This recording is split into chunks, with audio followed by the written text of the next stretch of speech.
Today in this session we are going to do the discussion of some previous JEE questions on the chapter electrostatics. ठीक है, तो इस particular session में हम electrostatics का chapter जो है उसके जो भी मैंने आपके साथ स्पेसिफिक केसेस डिस्कस किए थे हमारे रेगुलर लेक्चर्स में, तो उस हिसाब से उस पर जो भी क्वेश्चन आ गए रिसेंट ईयर्स में, ओके, वो मैं अभी आपके साथ डिस्कस करने वाला हूँ. ठीक है, तो जब भी मैं आपके साथ ये क्वेश्चन डिस्कस करूँगा तो आप वो जो भी हमने पढ़ा है फॉर्मूलेज या जो भी हमने स्पेशल केसेस लिए हैं तो आपके सामने वो कॉपी होनी चाहिए, फॉर्मूला कॉपी, सो दैट आप रिलेट करो कि कैसे क्वेश्चन आ गया है एक्चुअल जेई में और हमने क्या पढ़ा है. ठीक है, क्योंकि क्या होगा उससे आपको एक आइडिया आ जाएगा कि बेसिकली ये इलेक्ट्रोस्टैटिक चैप्टर पर कौन से की एरियाज है उस पर क्वेश्चंस बनते हैं. ठीक है, तो अभी मैं स्ट्रेट फॉरवर्ड स्टार्ट करने वाला हूँ.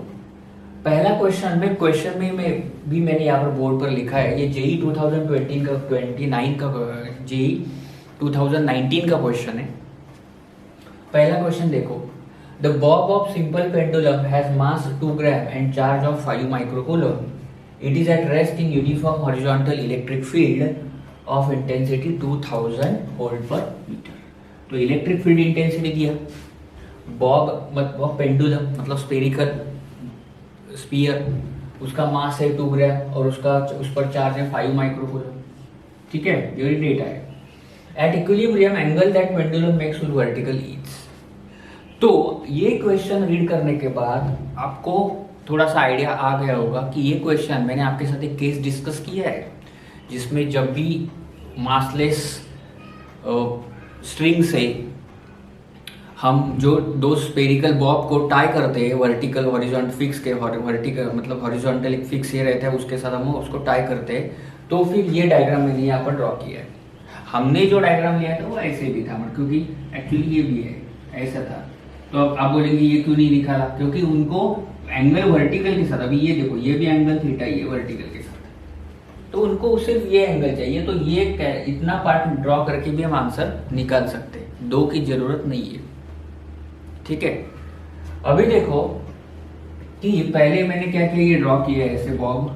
अभी ये वर्टिकल स्ट्रिंग है, तो अभी क्या होगा, इसकी लेंथ है एल. अभी ये क्या है, टेंशन जो है स्ट्रिंग में वो अवे फ्रॉम दैट बॉब होगा, तो ये टेंशन अवे रहता है. कभी भी टेंशन दूर ही रहेगा ना. ठीक है, क्योंकि यहाँ पर टाई किया है तो फिर टेंशन उसकी तरफ रहेगा, ये बॉब से दूर रहेगा. ओके, ठीक है. अभी देखो कि जैसे कि अभी समझो एग्जांपल दे दो, टेंशन ये दूर ही क्यों रहता है. अब इस बस से हम जाते हैं, ठीक है, तो बस में ऐसे हैंडल ऊपर एक रॉड रहते हैं, उसको हम ऐसे खींच, मतलब जब बस में हम खड़े रहते हैं तो ऐसे पकड़ के रहते हैं, मतलब वो रॉड को. तो जब भी हम ऐसे जोर से पकड़ के रहते हैं ना तो हमारी जो ये हैंड है ना उसको ज़्यादा तकलीफ होती है, मतलब, लेकिन हमारे पैर को ज़्यादा होती है तकलीफ नहीं, क्योंकि जो पॉइंट नज़दीक है उसको ज़्यादा होगा, तो टेंशन वहाँ पर ज़्यादा लगेगा. इसलिए वैसे ही टेंशन तो अवे फ्रॉम दैट, मतलब यहाँ पर टेंशन ज़्यादा रहेगा, इसलिए इससे दूर है टेंशन, क्योंकि यहाँ पर टाई किया है. ठीक है, ओके. अभी देखो ये टेंशन है और ये एंगल थीटा है, तो यहाँ पर थोड़ा सा आप ध्यान दो. मैंने क्या किया, इस वर्टिकल लाइन को एक पैरेलल लाइन ड्रॉ किया, तो ये एंगल अगर थीटा है तो ये एंगल भी थीटा बन गया. क्यों, अल्टरनेट एंगल्स. ठीक है, अभी देखो फिर ये अगर थीटा बनता है तो ये टेंशन ऐसा है, तो इसको मैं दो कंपोनेंट में डिवाइड करूंगा. अभी इसको बोलते हैं रिजॉल्विंग ऑफ वेक्टर्स, ये आपको मालूम होगा, फिर भी मैं आपको बताता हूँ. अभी देखो ये अगर कैसा है, ये टेंशन ऐसा है, सपोज मैंने ये डायग्राम यहाँ पर निकाला, ये टेंशन ऐसा है, ये एंगल थीटा है, तो फिर मैं क्या करूँगा, कॉस थीटा अगर मैंने लिया है ड्रॉ किया ऐसे, तो ये राइट एंगल ट्रायंगल बन गया. तो कॉस थीटा क्या बनेगा, adjacent side by hypotenuse T, तो एडजेसेंट साइड तो एक्स बन गया, हाइपोटेन्यूज टी बन गया, तो कॉस थीटा बन गया एक्स बाय कैपिटल टी. तो एक्स क्या बनेगा, टी कॉस थीटा. अभी इसमें मैंने साइन थीटा लिया, तो साइन थीटा क्या बनेगा, opposite by hypotenuse, opposite Y बन गया, और ये टी, तो वाई क्या बनेगा, टी साइन थीटा. तो y कंपोनेंट बन गया. अभी देखो यहाँ पर ये तो यहाँ पर था, इसलिए ये बेसिकली ये हो गया. ये बेसिकली हॉरिजॉन्टल एक्स था, ये कॉस बन गया. अभी देखो ये वर्टिकल लाइन है और इसके साथ ये थीटा कर रहा है, तो जिसके साथ भी थीटा बनता है, अभी ये ऐसे ड्रॉ करूंगा ना ट्रायंगल, तो जिसके साथ थीटा बनेगा तो ये एडजेसेंट बन गया, तो ये cos t cos थीटा बनेगा. और ये हॉरिजॉन्टल क्या बनेगा, टी साइन थीटा। ये बहुत इंपॉर्टेंट है स्टूडेंट्स। यहाँ पर अलग सिचुएशन है, यहाँ पर मैंने ये एंगल थीटा, अगर मैं ये एंगल थीटा लेता हूँ तो फिर ये कॉस थीटा बनता है, ये साइन थीटा बनता है। अभी ये थीटा है तो उसके साथ में जो साइड है वो कॉस बनेगा, एडजेसेंट साइड। तो यहाँ पर एडजेसेंट साइड ये है ना, तो ये इसलिए टी कॉस थीटा बन गया। किसको रिजॉल्व किया मैंने, टी को। वैसे देखो x बाई टी है तो x is T cos theta, तो ये टी कॉस थीटा बन गया और ये क्या बन गया, टी साइन थीटा। ये अगर मैं ज्वाइन करता हूँ तो क्लियर है। तो ये बन गया टी कॉस थीटा, ये बन गया टी साइन थीटा। अभी उन्होंने क्वेश्चन में क्या पूछा है कि इक्विलिब्रियम में क्या होगा, इक्विलिब्रियम एंड इक्विलिब्रियम। इक्विलिब्रियम मतलब क्या, इक्विलिब्रियम मतलब नेट फोर्स जो है उस पॉइंट पर वो जीरो चाहिए। सिस्टम में नेट फोर्स जीरो चाहिए, मतलब अभी यहाँ पर कौन से फोर्स लग रहे हैं, ऊपर टी साइन थीटा, ये ऊपर टी कॉस थीटा, ये टी साइन थीटा। ठीक है। अभी देखो, अभी ये अगर चार्ज है, बेसिकली ये चार्ज है, इस पर चार्ज है, इलेक्ट्रिक फील्ड लिया और चार्ज भी लिया, तो जब भी इलेक्ट्रिक फील्ड में चार्ज रखा जाता है तो उस पर क्या लगता है, वो लेक्चर अब जो मैंने पढ़ाया था उस वहां पर फोर्स लगता है। तो वो फोर्स कितना लगेगा, तो वो फोर्स लगता है F is equal to q time C. जब भी चार्ज को इलेक्ट्रिक फील्ड में रखा जाता है, ये चार्ज है फील्ड में रखा गया, तो इस पर कितना इलेक्ट्रिक फोर्स लगेगा, क्यू टाइम सी। तो यहाँ पर कितना फोर्स लगा, क्यू टाइम सी। अभी आप बोलेंगे सर आप ये फोर्स आपने ऐसा ही क्यों लगा, क्योंकि ये पॉजिटिव चार्ज है। देखो ये पॉजिटिव चार्ज है और फील्ड भी ऐसा ही दिया है डायग्राम में। तो मैंने बोला था कि जब भी चार्ज पॉजिटिव रहेगा तो उस टाइम पर इलेक्ट्रिक फील्ड जो है वो फोर्स, उस टाइम पर फोर्स जो है वो इलेक्ट्रिक फील्ड के डायरेक्शन में लगेगा। अभी इलेक्ट्रिक फील्ड ऐसा है तो फोर्स भी ऐसा ही लगेगा, तो इधर फोर्स क्यू ही। तो अभी इक्विलिब्रियम में इसको, मुझे अगर इक्विलिब्रियम है जहाँ जितना फोर्स उसे राइट में लग रहा है उतना ही मैग्नीट्यूड का सेम फोर्स लेफ्ट में लगेगा। अभी वो कौन सा फोर्स है, वो है टी साइन थीटा। तो उसके लिए मैंने क्या किया, ये टी साइन थीटा फोर्स को कौन बैलेंस कर रहा है, क्यू ई। इसलिए मैंने यहाँ पर लिखा, एक्चुअली एफ ई मतलब वो फोर्स है, इलेक्ट्रोस्टैटिक फोर्स क्यू टाइम्स ई। तो इसीलिए टी साइन थीटा को मैंने एफ ई लिया, electrostatic force that is Q times E. ठीक है, क्यू लिखा क्योंकि इक्विलिब्रियम है। अभी वैसे ही ये टी कॉस थीटा को डाउन साइड में कौन सा फोर्स लगेगा students, weight mg। So that's why mg को बैलेंस कौन करेगा, टी कॉस थीटा। तो टी कॉस थीटा को डाउन साइड फोर्स कौन बैलेंस करेगा, mg एट इक्विलिब्रियम, और टी साइन थीटा को कौन बैलेंस करेगा, qe। तो T cos theta mg, T sine theta qe। Clear है, ओके। अभी क्या बोला है मैंने, अगर ये और इसका रेशियो लिया, इक्वेशन 2 और इक्वेशन 1 का रेशियो लिया, तो साइन टी कैंसिल होगा, sine theta by cos theta tan theta बनेगा, और ये क्या बनेगा, एफ ई बाय mg, इसका और इसका रेशियो। तो tan theta is F E, मतलब मैंने अभी बोला था क्या था, एफ ई क्यू टाइम सी। तो यहाँ पर क्यू टाइम सी लिखा और ये क्या है, mg। अभी डेटा पुट करो, क्यू क्या दिया था 5 माइक्रोकूलम, तो 5 × 10⁻⁶ इंटू ई कितना है 2000 वोल्ट पर मीटर, अपॉन एम कितना है 2 ग्राम है, तो ग्राम है तो उसको केजी में कन्वर्ट करना पड़ेगा ऐसा यूनिट में। तो फिर 2 × 10⁻³ kg इंटू जी कितना दिया था प्रॉब्लम में, 10 दिया था। ओके, हमको एक्सेलरेशन ड्यू टू ग्रेविटी कितना लेना था, इस पर 9.8 नहीं लेना है, उन्होंने प्रॉब्लम में 10 बोला है तो 10 ही लो। तो यहाँ पर जी कितना है 10। तो ये अगर कैलकुलेट करेंगे तो कितना बनेगा, 1 × 10⁻² अपॉन 2 × 10⁻²। अब ये तो कैंसिल होगा तो 1/2 आएगा, मतलब 0.5। तो tan थीटा इक्वल टू 0.5। तो हमें तो थीटा चाहिए ना, angle with the vertical theta, तो थीटा क्या बनेगा, tan इनवर्स 0.5। तो ऑप्शन कितना बनेगा, option number D is the answer for this question. So for this question answer is D, tan theta is equal to 0.5, so theta is tan inverse 0.5। तो ये जो special case हमने दिया, अभी अगर आपको वो स्पेशल केस मालूम है तो ये सारा करने की जरूरत नहीं है, ये मैंने आपके लिए करके दिया है। आप डायरेक्टली ये रिजल्ट याद रख सकते हैं, tan theta is F E by mg, क्योंकि उस टाइम पर आप सारे फॉर्मूलेज आपको अच्छे से मालूम होने चाहिए एग्जाम के टाइम। क्योंकि ये कैसे आया, ये सारा मैंने आपके साथ वो फॉर्म एक लेक्चर में मैंने एक जो सेशन लिया है उसमें जो केस मैंने जब डिस्कस किया उसमें पूरा करके दिया है। तो डायरेक्टली tan थीटा पर इक्वल टू क्या बनेगा, एफ ई बाई mg बनेगा। तो आप अगर ये डायरेक्ट लिख सकते थे, एग्जाम में लिख सकते हैं, तो आप डायरेक्टली आंसर निकाल सकते हैं। ठीक है, तो फिर आपको ऐसे आंसर्स मार्क करते आने चाहिए। ओके, तो ये एक बहुत ही इंपॉर्टेंट प्रॉब्लम था, बॉब मतलब पेंडुलम थीटा, पेंडुलम का केस, बॉब का केस। ठीक है, ओके ठीक है। तो इसका आंसर है tan इनवर्स 0.5। ये एक क्वेश्चन था, JEE 19 में आ गया। ओके, अभी हम सेकंड क्वेश्चन की तरफ जाते हैं। ये क्वेश्चन बेसिकली ये था, एप्लीकेशन ऑफ इलेक्ट्रोस्टैटिक फोर्स, ऐसे हम बोल सकते हैं। कौन सा है, एप्लीकेशन ऑफ इलेक्ट्रोस्टैटिक फोर्स, ऐसा करके आप नोटबुक में नोट कर दो, उस पर क्वेश्चन बन सकता है। अभी सेकंड देखो, ये क्वेश्चन क्या है, देखो ये क्वेश्चन बेसिकली इलेक्ट्रिक पोटेंशियल और पोटेंशियल डिफरेंस और इलेक्ट्रिक फील्ड में जो रिलेशन है वो भी मैंने आपके साथ लिया है, relation between electric field and electric potential, E is equal to minus dV/dx, उस पर ये क्वेश्चन, ठीक है, ओके। ये JEE 19 का क्वेश्चन है, मैं क्वेश्चन पहले रीड करता हूँ। क्वेश्चन देखो, the electric field in a region is given by, okay, E is equal to ax plus b I cap, where E is in newton per coulomb and x is in metre, क्योंकि unit है electric field का। The value of constant A is 20 SI unit and B is 10 SI, मतलब ये जो A और B है उसके value 20 and 10 है। If potential at x is equal to 1 is V1 and potential at x is equal to minus 5 is V2, then V1 minus V2 is, अभी देखो students, basically आपको मालूम होना चाहिए कि electric field is equal to minus dV/dx होता है, मैंने लिखा है इधर, E इज माइनस dV/, ये बहुत इंपॉर्टेंट है, जिसको ये आएगा उसको क्वेश्चन सॉल्व होगा। अभी देखो E इज माइनस dV/dx मतलब electric field intensity is the negative of the potential gradient. आप चेक करो अपने नोट्स, उसमें मैंने दिया है आपको कि relation between electric field and electric potential, E is minus dV/dx, ये आपको मालूम होना चाहिए, नहीं तो अगर ये नोट करके लो, ठीक है, ये बहुत इंपॉर्टेंट है। आपको एक तो फॉर्मूला मैंने दिया है, E is equal to V/d, तो वही है ना, V मतलब क्या, पोटेंशियल डिफरेंस, और D मतलब डिस्टेंस, यहाँ पर मैंने चेंज इन डिस्टेंस dx लिया, वही है वो formula. So E is equal to minus dV/dx, electric field intensity is the negative of the potential gradient, ये आपको मालूम होना चाहिए, नोट करके लो, E इज माइनस dV/dx, ठीक है, ओके। ये नेगेटिव साइड क्या बोलता है कि in the direction of the field electric potential decreases और opposite to the field electric potential increases, तो जैसे हम फील्ड के डायरेक्शन में जाएंगे पोटेंशियल कम होगा, जब अपोजिट में जाएंगे पोटेंशियल बढ़ेगा, ठीक है। तो अभी देखो हमें क्या चाहिए, पोटेंशियल डिफरेंस, मतलब हमें dV चाहिए, तो dV के लिए मैंने लिखा, तो dV क्या बनेगा, माइनस E इंटू dx।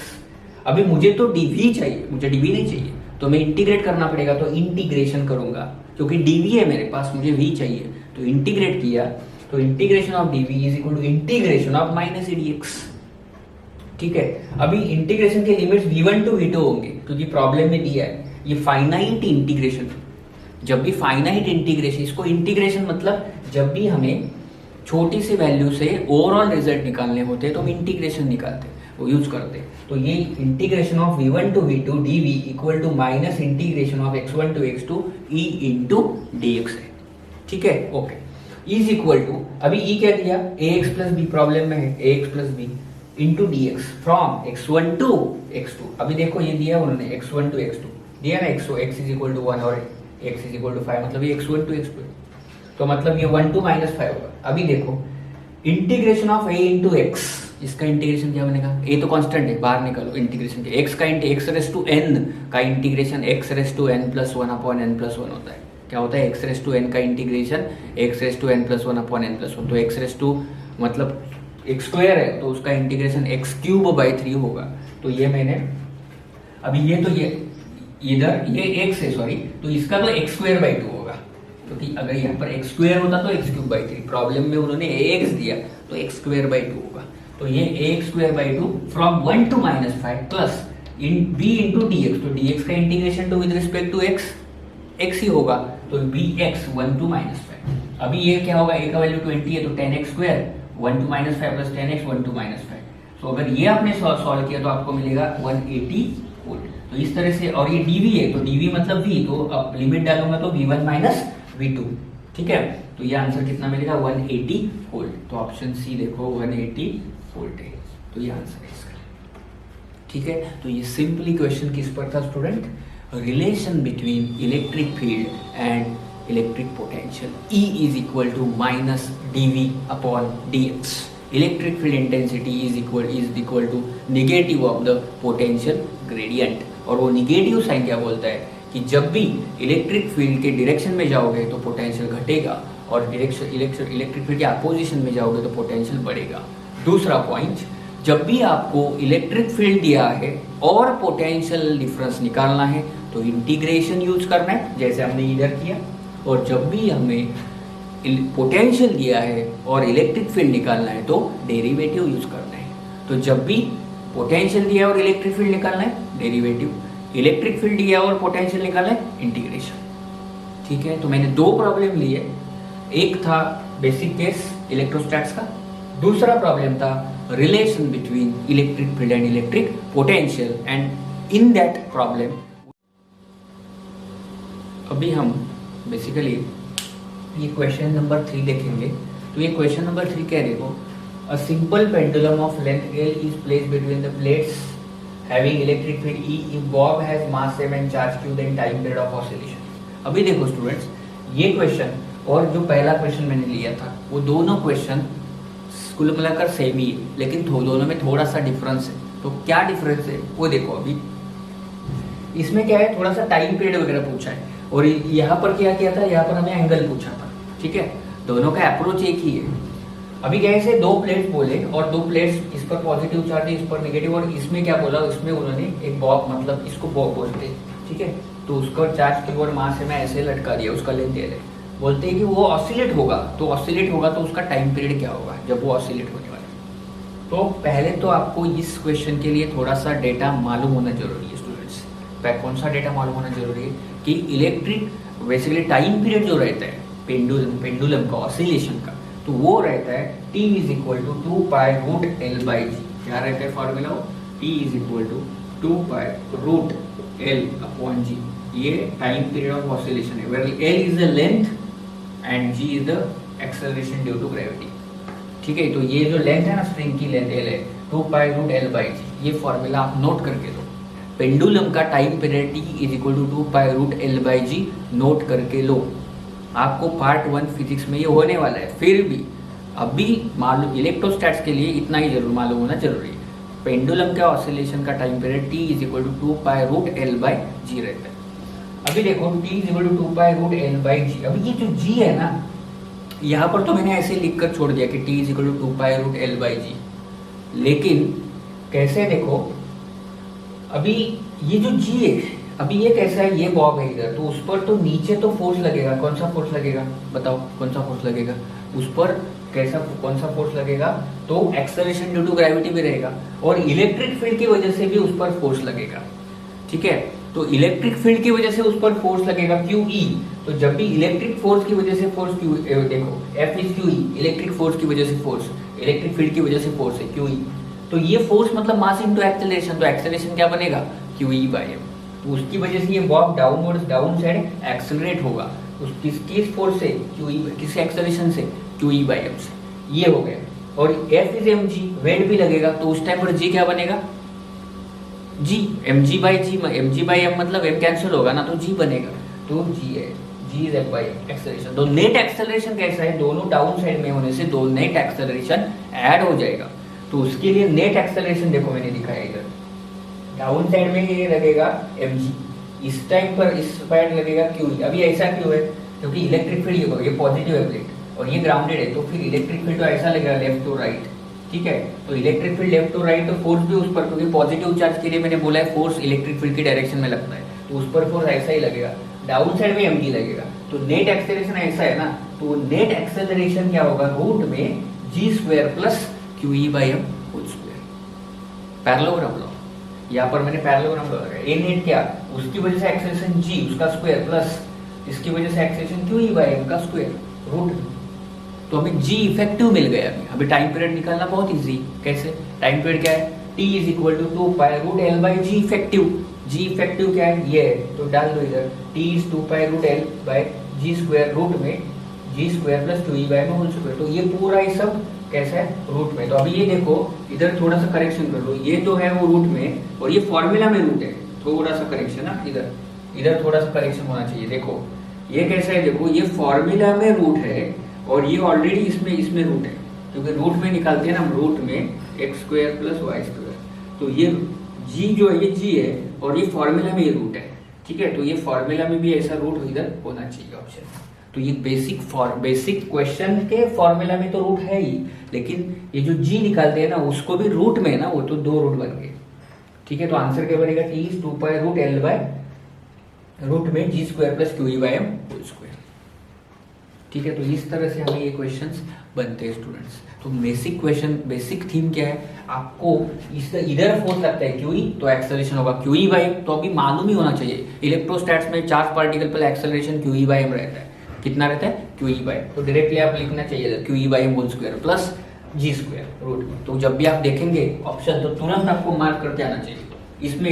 इसमें प्लस कौन सा माइनस कौन सा, अगर इलेक्ट्रिक फील्ड और वो एक्सेलरेशन दोनों एक साइड में एक ही डायरेक्शन में है तो फिर वो ऐड हो जाएगा। अगर इलेक्ट्रिक फील्ड अपोजिट में वेट डाउनवर्ड है तो माइनस होगा। इधर ऐसा नहीं हो रहा है, इधर मतलब वो नेट है, दोनों का सम मतलब क्या होगा, एडिशन ही होगा। इलेक्ट्रिक फील्ड भी उसी डायरेक्शन में, ठीक है। तो इस तरह से मैंने आपके साथ अभी तक ये थर्ड प्रॉब्लम डिस्कस किया है। तो ये प्रॉब्लम था ऑसिलेशन पीरियड का, T is equal to 2 pi root L by G, लेकिन इलेक्ट्रोस्टैट के साथ उसको जोड़ गया है, तो इसलिए ये कंबाइंड क्वेश्चन बन गया, ठीक है, ओके। अब हम क्वेश्चन नंबर 4 डिस्कस करेंगे। ये भी जेई में आ चुका एक प्रॉब्लम है। प्रॉब्लम में पहले पढ़ता हूँ। तो point dipole whose dipole moment P is minus P0 x cap is kept in origin. The potential and electric field due to this dipole on the y-axis at a distance dr respectively. तो एक dipole दिया है आपको और फिर एक point है यहाँ पर, ये देखो ये डाइपोल है। डाइपोल मैंने पढ़ा है आपको जिसमें positive and negative charges separated रहते हैं। तो ये डिस्टेंस, ये टोटल डाइपोल की लेंथ अभी 2a ली है उन्होंने, क्योंकि ये देखो ये यहाँ से डिस्टेंस 1 और इस चार्ज का डिस्टेंस ये तो टोटल 2a, तो और r डिस्टेंस पर पॉइंट P है, ठीक है।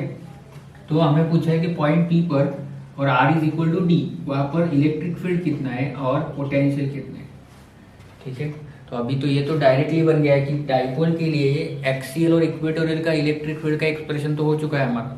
तो ये तो पॉइंट इक्वेटोर है, क्योंकि एक्सिस तो ऐसा है, तो ये पॉइंट इक्वेटोरियल पॉइंट है। तो इक्वेटोरियल का एक्सप्रेशन क्या रहता है, ई पी इज माइनस के पी बाई आर क्यू, क्योंकि उन्होंने ऐसा कुछ बोला नहीं कि आर और एल में ए में रिलेशन कुछ, तो ये तो होगा माइनस के पी बाई आर क्यू, ठीक है। तो फिर ये कितना के क्या हो गया 1/4 पाई एप्सिलॉन नॉट, और ये पी बाई आर क्यू, तो आर का वैल्यू डी डालेंगे। तो इस तरह से माइनस क्यू, क्योंकि पी माइनस पी जीरो है, तो इस तरह से ये ऑप्शन देखो, बी ऑप्शन में इलेक्ट्रिक फील्ड तो मिल गया डायरेक्टली, मतलब उन्होंने डायरेक्टली ये फॉर्मूला ही पूछा था एक्स इक्वेटोरियल का।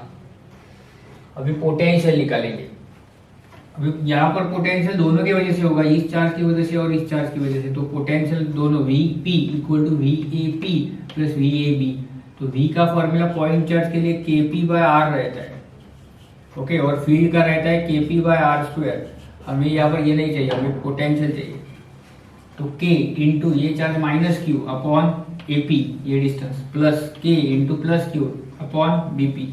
तो minus K Q upon root, ये रूट क्यू, क्योंकि ये तो आर है और ये तो ये बन गया रूट में आर स्क्वायर प्लस ए स्क्वायर। तो ये plus K Q by root A square plus R square. तो ये minus K Q plus K Q ये कैंसिल होगा, तो ये पोटेंशियल कितना आएगा 0 आएगा, ठीक है। तो ऑप्शन बी देखो, जिसमें पोटेंशियल 0 है और electric field minus P by 4 pi epsilon naught D cube है, ओके। तो इस तरह से ये भी एक इंपॉर्टेंट केस है।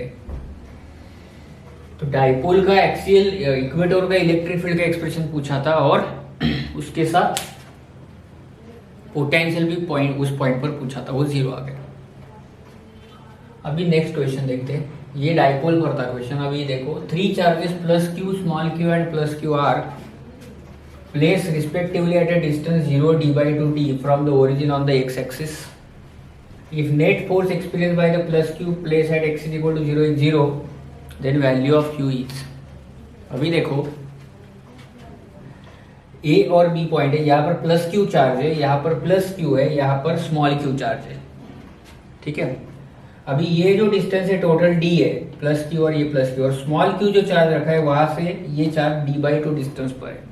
उन्होंने पूछा है कि if the net force experience by the plus Q place at x equal to 0, मतलब यहाँ पर जो चार्ज है वो नेट फोर्स अगर 0 एक्सपीरियंस कर रहा है तो वैल्यू ऑफ क्यू कितना। मतलब अभी देखो यहाँ पर तो बेसिक फोर्स का फॉर्मूला क्या है, कूलम्स लॉ से 1/4 pi epsilon 0 q1 q2 by r square. अभी नेट फोर्स मतलब क्या, ये चार्ज और ये चार्ज इसमें फोर्स है, और ये चार्ज और ये चार्ज इसमें फोर्स है, ओके। वो दो फोर्स की जो सम है तो 0 दिखाना है, नेट फोर्स 0। तो अभी देखो F net equal to 1/4 pi epsilon 0, ये चार्ज और ये में फोर्स कितना है, Q into Q, Q1 Q2 upon ये distance square D by two square plus ये और ये में force 1/4π0 Q into Q upon D square. इसको जीरो दिखाना है नेट फोर्स, तो फिर ये 1/4π0 Q into 4Q by D square equal to minus 1/4π0 capital Q square by D square. तो उससे स्मॉल q बनेगा माइनस क्यू बाय 4। क्या बनेगा, small q minus Q by 4। तो ऑप्शन क्या बनेगा यहाँ पर, option D minus Q by. तो आपको सिर्फ कूलोम्स लॉ यूज करना था इधर, ओके। कूलोम्स लॉ यूज करके आपको सिर्फ net force equal to zero दिखाना है। तो अगर ये नेट फोर्स जीरो है तो उस टाइम पर स्मॉल क्यू क्या है, तो जब स्मॉल क्यू की वैल्यू माइनस क्यू बाय 4 होगी तब भी नेट फोर्स कितना मिलेगा, जीरो मिलेगा। ठीक है, तो ये एक बेसिक कूलोम्स लॉ का प्रॉब्लम था। नेक्स्ट देखो, ये रिंग पर प्रॉब्लम है, चार्ज रिंग, वो भी हमने डिस्कस किए। For uniformly charge ring of radius capital R, the electric field on the axis has largest magnitude at a distance h from the centre, the value of h is. मतलब उन्होंने एक ring दिया था, उस पर charge q है, point p है, वो सेंटर से h डिस्टेंस पर, h मीटर्स पर है। तो उन्होंने पूछा है कि कितने डिस्टेंस पर इलेक्ट्रिक फील्ड मैक्सिमम होगा।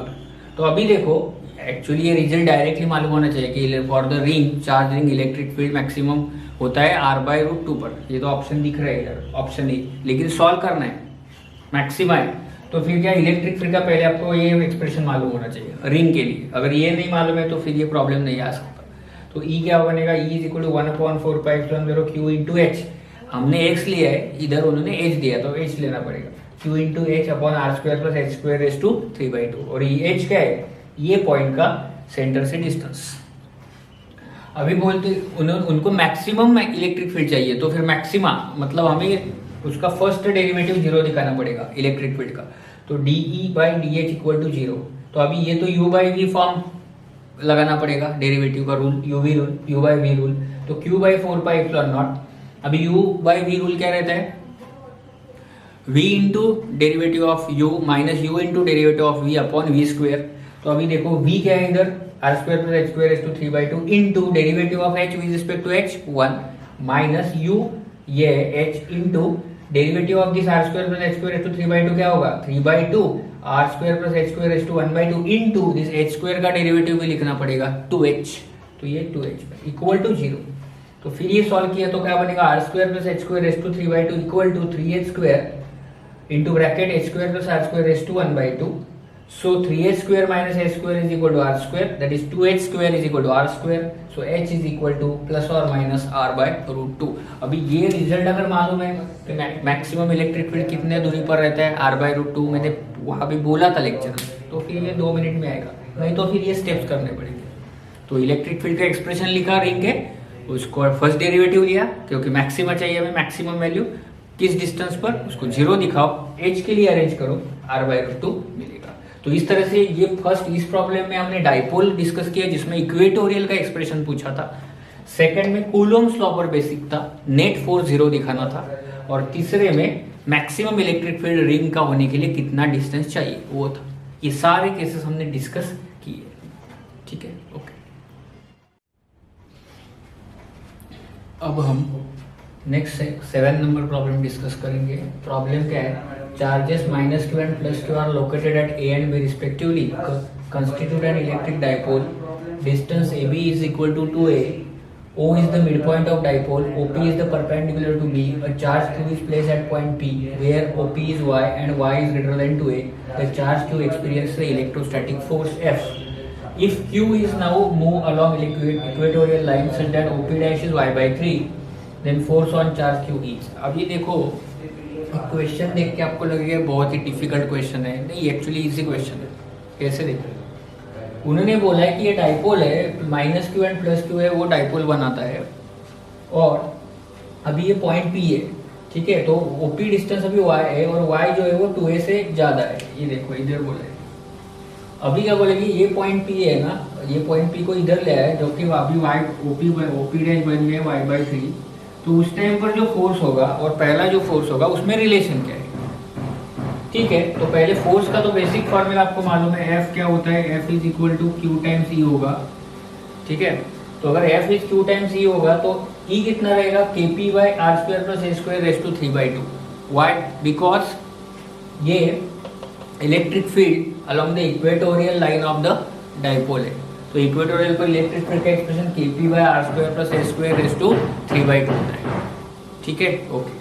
अभी देखो पहला केस, अगर r is equal to Y है तो के पी बाय आर की जगह y डाला तो वाई स्क्वायर प्लस ए स्क्वायर, ये y है ना, ये y, y square plus A square raise to 3/2। Problem में बोले y बहुत ग्रेटर ज्यादा है a से, तो फिर ये बनेगा e is k p by y q. तो उस टाइम पर फोर्स क्या बनेगा, q into k p by y q. Equation 1 है, पहला हमने फोर्स निकाला q इंटू ई बन गया k p by are square plus A square raise to 3/2। अभी r की जगह y पुट करना है और y बहुत ज्यादा है a से, तो वो a को निगलेक्ट करना है, तो ये बन गया f is q p by q k p by y. अभी क्या होगा, r की बन गया y/3 होगा, तो फिर ये k p by y/3 square plus A square raise to 3/2। तो ये ई पी बन गया 27 k p by y cube, क्योंकि ये a निगलेक्ट हो गया क्योंकि y is greater than a, तो 27 k p by y cube. और फोर्स कितना बनेगा, 27 k p q by y cube. तो अभी देखो ये और ये इसमें रिलेशन क्या है, new force is 27 times greater than the old force. अभी ये प्रॉब्लम एक्चुअली अगर ऑप्शन से भी टिक किया जा सकता है। कैसे, देखो इतना कुछ करने की जरूरत भी नहीं है। आपको मालूम होगा कि इधर y/3 बोला है सेकंड केस में, और जो भी फॉर्मूला रहता है इलेक्ट्रिक फील्ड का इसमें रेस टू 3/2 है। तो अभी अगर ये y/3 है तो फिर इसका स्क्वायर करेंगे y/3 का, तो y²/9 होगा। ठीक है, और क्योंकि अगर स्क्वायर है तो ये स्क्वायर और 3/2 मतलब वो क्यूब रहेगा, तो क्यूब होगा तो फिर वो 3 का क्यूब मतलब कितना आने वाला है, 27 ना। तो ऑप्शन अगर देखा आपने तो एक ही ऑप्शन ऐसा है जहाँ पर 27 दिख रहा है, बाकी किधर भी 27 नहीं है। तो एक सेकंड में भी आंसर टिक किया जा सकता है अगर आपको ये फॉर्मूला मालूम है तो, इक्वेटोरियल का फॉर्मूला। ठीक है, तो इक्वेटोरियल में ये देखो r square plus A square raise to 3/2 है ना, तो अगर आपको ये y/3 है तो ये स्क्वायर करेंगे इसका। ठीक है, रेस टू 3/2 मतलब क्यूब रहेगा, तो y/3 का क्यूब y³/27।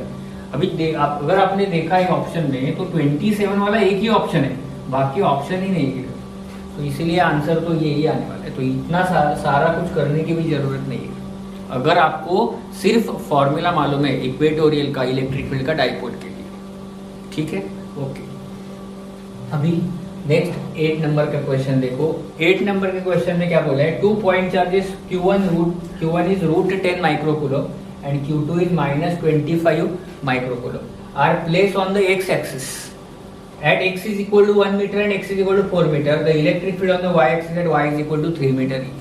अभी देखो पहले डायग्राम निकालना पड़ेगा। x is equal to 1 meter, x is equal to 4 meter। अभी ये देखो यहाँ पर चार्ज कितना रखा है, a पर √10 माइक्रोकूलम, यहाँ पर रखा है -25 माइक्रोकूलम। तो पहले ये मार्क करना है। अभी डायरेक्शन मार्क करो, पॉजिटिव के लिए इलेक्ट्रिक फील्ड अवे रहता है, तो इसके लिए इलेक्ट्रिक फील्ड ऐसे दूर जाएगा, तो इसके लिए एरो ऐसा होगा। इसके लिए निगेटिव है तो टुवर्ड्स रहेगा, तो ये E1 बार बनेगा, ये E2 बार बनेगा। ये पहला स्टेप है। उसके बाद इलेक्ट्रिक फील्ड का फॉर्मूला यूज करो, E1 is 1/4πε0 Q1 by are square. R is the distance from the charge to point. अभी चार्ज किधर है, ए पर है, पॉइंट किधर है, यहाँ पर सी पर है, तो ये डिस्टेंस ए सी है, अभी तो ये सी स्क्वायर लिखा मैंने, इज इक्वल टू 1/4πε0 Q तो √10 इंटू 10⁻⁶ है, इधर है। और ये क्या बनेगा, ये तो राइट एंगल बन गया, सी ए, और ये बेसिकली सी ओ ए राइट एंगल में ये कितना डिस्टेंस है, तो रूट में 1 स्क्वायर प्लस 3 स्क्वायर का होल का स्क्वायर, तो स्क्वायर रूट कैंसिल होगा, तो ये बनेगा 3 स्क्वायर 9 प्लस ये एक्चुअली बनेगा कितना 10 बनेगा, तो ये 10 होगा। ठीक है, अभी देखो तो इवन क्या बनेगा 9√10 इंटू 10 स्क्वायर। अभी थोड़ा सा इंपॉर्टेंट पॉइंट इधर है, अभी इलेक्ट्रिक फील्ड एक वेक्टर क्वांटिटी है, तो मैग्नीट्यूड तो हम निकाल कर कि हो गया काम हमारा, लेकिन डायरेक्शन कैसे देखो। अभी ये एंगल θ1 है, अगर ये एंगल कितना है θ1, तो इलेक्ट्रिक फील्ड ऐसे है, तो मैं रिजॉल्व करूंगा तो एक हॉरिजॉन्टल कंपोनेंट आएगा, वो जो कि बेसिकली कॉस और वर्टिकल क्या आने वाला है साइन। तो इस तरह से कॉस θ1, लेकिन ये एक ऊपर कंपोनेंट एक हॉरिजॉन्टल कॉस, तो ये निगेटिव एक्स एक्सिस है ना, ये तो ये माइनस आई कैप आएगा इधर, कॉस θ1 माइनस आई कैप प्लस साइन θ1 जे कैप, क्योंकि ऊपर तो पॉजिटिव एक्स वाई एक्सिस है, तो पॉजिटिव वाई निगेटिव एक्स, इसीलिए इधर माइनस आई कैप प्लस जे कैप, कॉस θ1 माइनस आई कैप प्लस साइन θ1 प्लस जे कैप, ठीक है। अभी E2 के टाइम आते, E2 क्या होगा देखो, E2 मतलब यहाँ पर चार्ज है, कितना है चार्ज -25, तो इलेक्ट्रिक फील्ड ऐसा है, तो 1/4πε0 Q2 बाय, अभी ये डिस्टेंस कितना है, ट्राइंगल COB, तो BC स्क्वायर, तो 1/4πε0 -25 इंटू 10⁻⁻6 अपॉन, अभी ये डिस्टेंस 3 स्क्वायर प्लस ये डिस्टेंस 4 स्क्वायर, तो ये 5 बनने वाला है, ठीक है, ओके। अभी आप बोलेंगे स्क्वायर रूट किधर है, ये डायगोनल में तो स्क्वायर आता है, हाइपोटेनस स्क्वायर, लेकिन हम हमारे फॉर्मूले में भी स्क्वायर है ना, तो वो कैंसिल होता है, क्योंकि स्क्वायर रूट मतलब रेज़ टू 1/2 और उसका स्क्वायर, तो 2 कैंसिल होगा, तो सिर्फ ये क्या बचेगा 4 स्क्वायर प्लस 3 स्क्वायर, तो ये 5 बचेगा, ठीक है। तो एक बार मैग्नीट्यूड का कैलकुलेशन करना है, बाद में डायरेक्शन का देखना है। अभी डायरेक्शन की टाइम है, देखो फील्ड ऐसा है, तो दो कंपोनेंट, यहाँ पर एंगल θ2 है सब कुछ, तो दो पार्ट में डिवाइड होगा, एक ऐसा कंपोनेंट cos θ2 और डाउन साइड में साइड मतलब निगेटिव y पॉजिटिव x, तो निगेटिव y मतलब -j, पॉजिटिव x मतलब plus i cap, cos θ2 i cap minus sin θ2 j cap. अभी आपको ये cos θ2 sin θ2 की वैल्यू निकाल ले, तो ये देखो इधर लिखा है θ1 ये कितना है 3, ये 1, cos θ1 कितना आएगा 1/√10 आएगा, sin θ1 कितना आएगा 3/√10 आएगा, ओके। अभी दूसरे के लिए ये θ2 है, ये 3 है, ये 5 है, 4 है, cos θ2 कितना आएगा 4/5, sin θ कितना आएगा 3/5, तो सिर्फ आपको ये वैल्यू इधर पुट करके E1 आएगा 9√10 इंटू 10⁻², 1/√10 माइनस आई कैप प्लस 3/√10 जे कैप, ये cos θ का वैल्यू मैंने पुट किया इधर, तो E1 आएगा 9 इंटू 10⁻² माइनस आई कैप प्लस 3 जे कैप, ओके।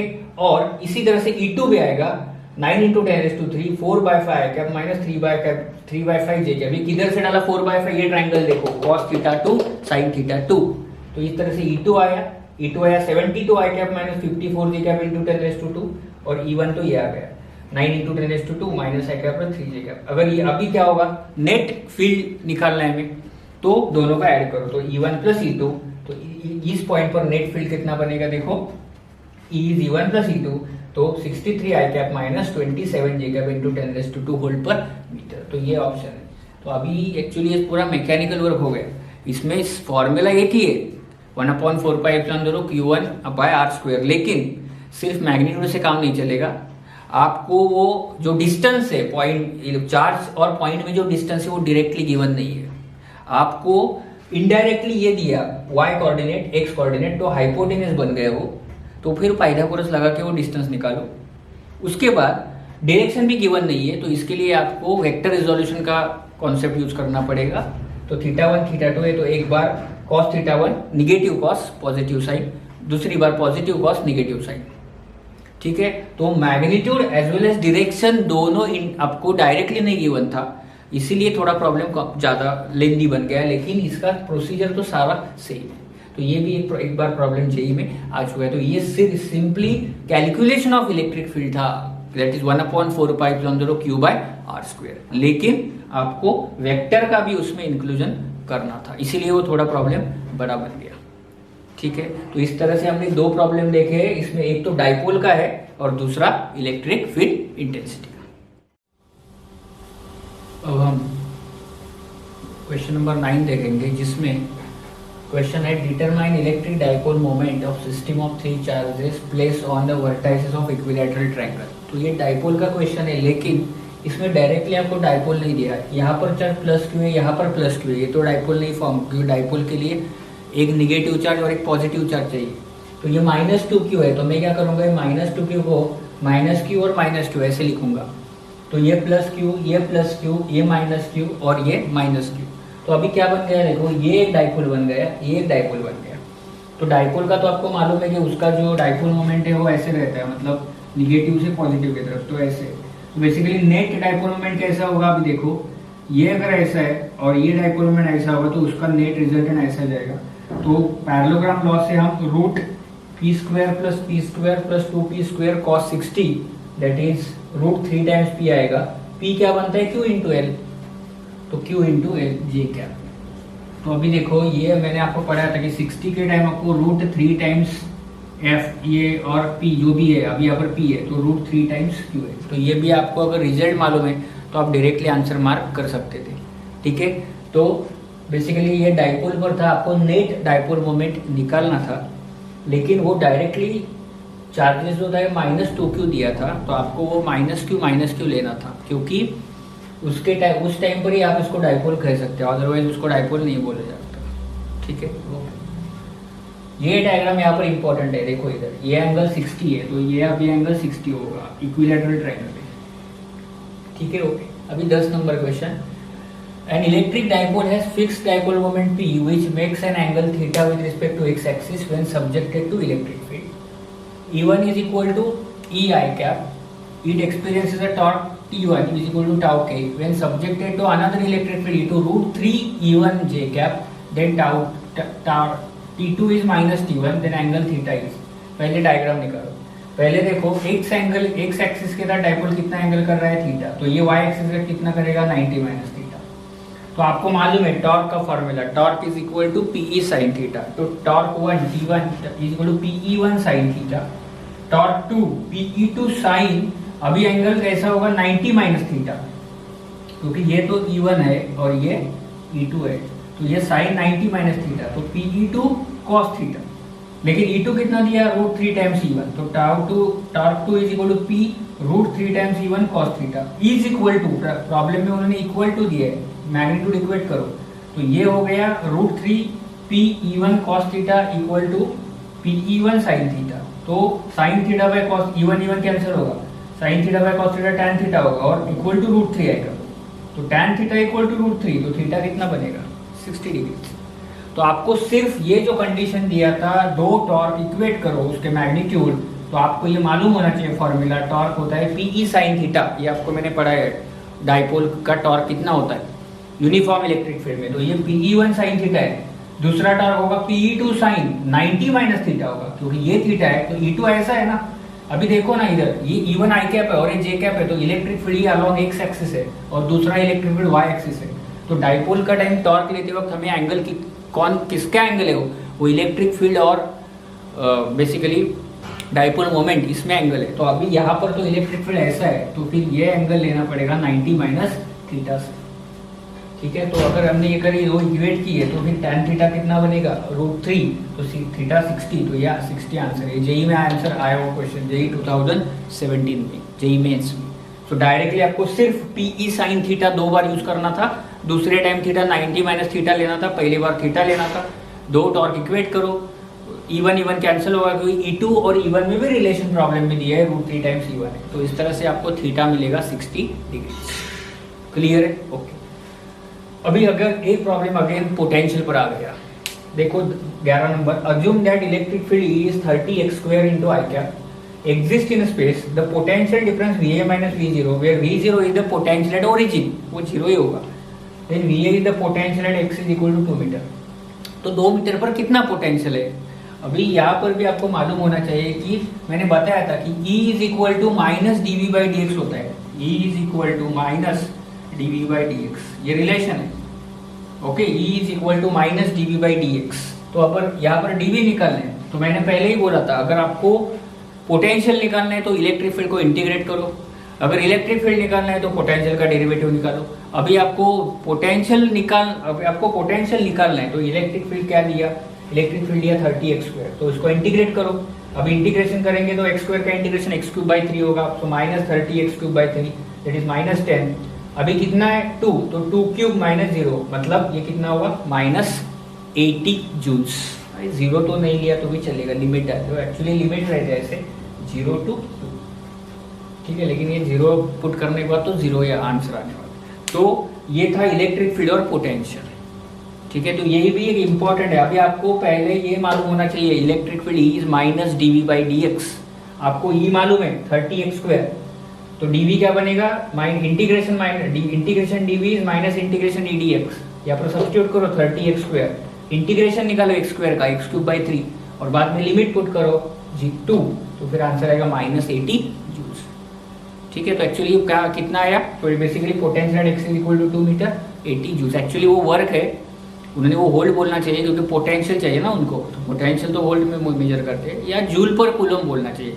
इस टाइम पर ये क्या होगा -80 जूल पर 1 कूलम, ठीक है। तो इस तरह से ये प्रॉब्लम किस पर बेस्ड था, potential calculation for given electric field. ये प्रॉब्लम किस पर बेस्ड है, ये प्रॉब्लम बेस है calculation of net dipole moment for given dipole, and ये problem calculation of the inclination of the dipole and electric field if two electric fields are given. In that case you have to use the formula for torque. Here simply you have to use parallelogram law and you have to simply use the relation between electric field and potential. Clear? Okay. Question number 12 is two charges each equal to q are kept at x is equal to minus a and x is equal to plus a on the x axis. A particle of mass m and charge q0 is equal to q by 2 is placed at the origin. If charge q0 is given a small displacement y which is too much less than a, net force acting on the particle is. First we have to draw the diagram. पहले diagram draw करना पड़ेगा. अभी देखो ये दो charge है plus Q. अभी ये तो डाइपोल का क्वेश्चन नहीं है क्योंकि अनेक चार्जेस तो मैग्नीट्यूड से सेम है लेकिन साइन भी सेम है. उन्होंने बोला एक थर्ड चार्ज है जो कि वाई एक्सिस पर रखा है और उसका डिस्प्लेसमेंट कितना दिया कितना दिया वाई, तो कितना नेट फोर्स एक्ट करेगा. अभी देखो ये चार्ज पॉजिटिव है Q0/2, ये भी पॉजिटिव तो रिपेल करेगा इसको भी रिपेल करेगा उसके, और ये एंगल थीटा है इसके साथ. तो अगर हमने इसको अगर ऐसे रिजोल्व किया तो ये कंपोनेंट ऐसे बनेंगे. एक कंपोनेंट ऐसा इस साइड बनेगा, एक हॉरिजॉन्टल बनेगा, हॉरिजॉन्टल और डाउनवर्ड. तो साइन कंपोनेंट क्या कैंसिल हो जाएगा. इसकी वजह से यहाँ पर cos थीटा लगेगा f cos थीटा, इसकी वजह से cos थीटा, तो 2 टाइम cos थीटा लगेगा. तो net force 2f cos theta बनेगा माइनस, हाँ क्योंकि ये निगेटिव वाई साइड है तो माइनस. ये अगर आता है तो इक्वेशन सॉल्व हो गया. सो एफ नेट क्या है minus 2f cos theta. Sign किधर गया देखो, इसकी वजह से ये साइन ऐसा रहने वाला है, इसकी वजह से साइन ऐसे रहने वाला है, तो कैंसिल हो गए ना इक्वल एंड अपोजिट डायरेक्शन. और इसकी वजह से कॉस भी डाउनवर्ड, इसके वजह से भी कॉस डाउनवर्ड, तो 2 टाइम्स होगा लेकिन माइनस साइन होगा क्योंकि निगेटिव वाई एक्सिस है. तो ये बन गया माइनस 2f cos थीटा. तो अभी f मालूम होगा, f कैसे निकलते हैं k q1 q2 by r square. तो देखो q0/2 into q upon Y square plus ए स्क्वायर, क्योंकि डिस्टेंस ये वाई स्क्वायर प्लस ए स्क्वायर. ओके, अभी ये पाइथागोरस से रूट में आएगा तो root cancel. Into cos theta भी है तो कॉस थीटा के लिए क्या adjacent by hypo, adjacent y बनेगा, ये y कॉस थीटा ना, तो adjacent y upon square root Y square plus ए स्क्वायर. तो अगर आपने देखा तो क्या बनेगा F net is equal to minus K Q square Y Y square plus A square is to 3/2. अभी इसमें कैसा है y तो निगलेक्ट करना पड़ेगा क्योंकि प्रॉब्लम में बहुत कम दिया हुआ है. तो फिर ये क्या बनेगा, ये सिर्फ वाई क्यूब बनेगा, ए क्यूब बनेगा, y निकल जाएगा और ये y है. तो प्रॉब्लम में क्या होगा, f is proportional to minus y. गलती से आप प्लस y टिक कर सकते हो क्योंकि आपको लगेगा y, लेकिन ये निगेटिव y साइड में नेट फोर्स लग रहा है तो माइनस साइन आना जरूरी है, अदरवाइज ही गलत हो सकता है. ये माइनस y आंसर है. ठीक है, option a. 30 number, for uniformly charge sphere of charge q and radius r, electric field is plotted as a function of distance. ये मैंने आपको बताया था, स्पेशल केस भी दिया था कि नॉन, बेसिकली मैंने यहाँ पर बोला कि यूनिफॉर्मली चार्ज स्फीयर, उन्होंने कुछ बोला नहीं है, लेकिन फिर हमें नॉन कंडक्टिंग लेना है. तो नॉन कंडक्टिंग के लिए inside electric field is proportional to small r, मतलब वो स्ट्रेट लाइन रहेगा ऐसा, और उसके बाद वो 1/r². तो ऑप्शन सी देखो, ये तो डायरेक्ट रिजल्ट है. ठीक है, तो inside the sphere electric field is proportional to small r और outside it is proportional to 1/r². ये ग्राफ आपको याद रखना. 14 नंबर देखो, the electrostatic potential inside the charged spherical ball is phi is ar² plus b, charge density is. अभी देखो इन्होंने आपको इलेक्ट्रिक पोटेंशियल दिया, तो मैंने पहले ही बताया कि पोटेंशियल देते और फील्ड निकालना है, डेरिवेटिव निकालो पोटेंशियल का, माइनस dv/dx. तो यहाँ पर r है तो माइनस dfi/dr. अभी फाई दिया ना पोटेंशियल, तो फाई लेना पड़ेगा, जो दिया है वो लो. तो ये माइनस dφ/r, इसका डेरिवेटिव सिंपली माइनस 2ar बन गया, ये इलेक्ट्रिक फील्ड आ गया. अभी गॉस थ्योरम क्या बोलता है, E into A bar is equal to Q by epsilon naught. A कितना बनेगा, स्फीयर है तो 4πr² equal to Q by epsilon naught. अभी देखो हमें क्या चाहिए, हमें E भी मिल गया, हमें चाहिए चार्ज डेंसिटी. तो चार्ज डेंसिटी क्या होता है, क्यू बाई वी. तो बेसिकली क्यू क्या बनेगा, अभी क्यू यहाँ से क्यू क्या बनेगा, E into epsilon not into 4πr², but E is 2ar, तो minus 2ar into 4πr² into epsilon not upon V क्या बनेगा, स्फीयर का वॉल्यूम कितना है 4/3 πr³. तो 4/3 πr³, तो फिर आपको आंसर मिलेगा 6a एप्सिलॉन नॉट. ठीक है, तो यहाँ पर क्या बनेगा, ये बाय आर क्यूब बनेगा, क्योंकि वो स्पीयर है। तो r cube r square r cube, और ये डिनोमिनेटर में आर क्यूब कैंसिल हो जाएंगे वो, और -6a∈0 इक्वल टू रो, ये आपका आंसर आने वाला है। तो ये सिंपली गॉस थ्योरम है, गॉस थ्योरम का एप्लीकेशन है। आपको पोटेंशियल दिया और आपको चार्ज डेंसिटी पूछा, इलेक्ट्रिक फील्ड निकालना पड़ेगा। ठीक है, ओके। अभी 15 नंबर क्वेश्चन देखो। 2 points P and Q are maintained at potential of 10 volt and -4 volt. Work done in moving 100 electrons from P to Q each. अभी देखो, हमें मालूम है potential is work done per unit charge, तो work done क्या होगा, potential difference into charge. तो Q into potential difference कितना है, Q VQ माइनस VP। अभी 100 इलेक्ट्रॉन्स को P से Q तक लेकर जाना है, तो मतलब पोटेंशियल कहाँ पर ज्यादा रहेगा, Q पर, इसीलिए VQ माइनस VP। तो 100 minus 100 into charge on electron 1.6 into 10⁻⁹ quantization 100 electrons, तो उसके करस्पॉन्डिंग में चार्ज निकालना पड़ेगा ना, Q is n times E, तो अभी n 100 है और एक इलेक्ट्रॉन पर चार्ज कितना है, -1.6 इंटू 10⁻⁹ इंटू VQ कितना दिया, -4, VP -10, तो इसलिए -4 -10, तो यह आ गया कितना 100 इंटू 1.6 इंटू 10⁻⁹ इंटू 14, वो बरोबर माइनस साइन जो है वो एडजस्ट हो जाता है। तो इस तरह से इसका आंसर है 2.24 इंटू 10⁻16 जूल्स।